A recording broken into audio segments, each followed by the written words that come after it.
SM អូតូលក់ទិញរថយន្តសូមស្វាគមន៍ចាសូមគ្រប់នឹងជម្រាបសួរទៅដល់អតិថិជនសារជាថ្មីម្ដងទៀតក្នុងឱកាសថ្ងៃនេះនាងខ្ញុំសូមធ្វើការបង្ហាញនៅប្រភេទរថយន្តដែលទៅនឹងនាំចូលមកដល់ថ្មីមួយគ្រឿងចាជាមួយនឹងរថយន្ត Lexus NX200T Sport Full Option ប៉ុង2ប៊ូតុង6គុជ3ក្នុងក្រហម Cherry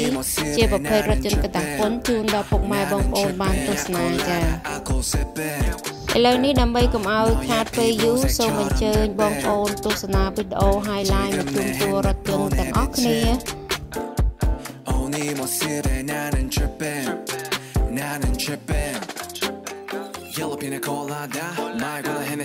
រថយន្តនេះក៏មានការធានាជូនត្រឹមត្រូវទៅលើរថយន្តមិនកាត់តមិនស្ងោរពណ៌ធានាទៅលើម៉ាស៊ីននិងប្រអប់លេខរយៈពេល1ខែពេញធានាទៅលើរថយន្តមូលពុំមានបុកប៉ះនិងមានប្រវត្តិអូតូឆេកជូនដល់អតិថិជនទាំងអស់គ្នាផងដែរយន្តនេះដាក់លក់នៅក្នុងតម្លៃ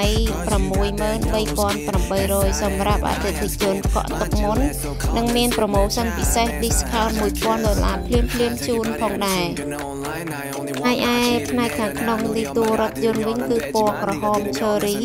ចាពូកស្បែកឥឡូវដើម្បីកុំឲ្យខាតពេលយូរសូមពុកម៉ែបងប្អូនមកទស្សនាវីដេអូ highlight ផ្នែកខាងក្នុងជាមួយនឹងខ្ញុំទាំងអស់គ្នា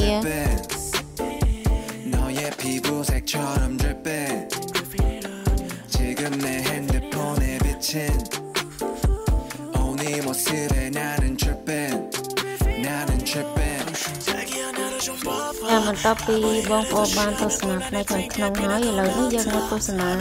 ផ្នែកបាតក្រោមហើយនឹងប្លុកម៉ាស៊ីនវិញម្ដងតែខណៈពេលនេះបងប្អូនក៏សូមអរគុណគ្រប់គ្នាពុកម៉ែបងប្អូនតែត្រឹមប៉ុណ្ណេះចាបើមានតិចតិចអីខុសឆ្គងត្រង់ចំណុចណាមួយសូមពុកម៉ែបងប្អូនខន្តីអភ័យទោសផងចាអរគុណច្រើនចាសូមជម្រាបលា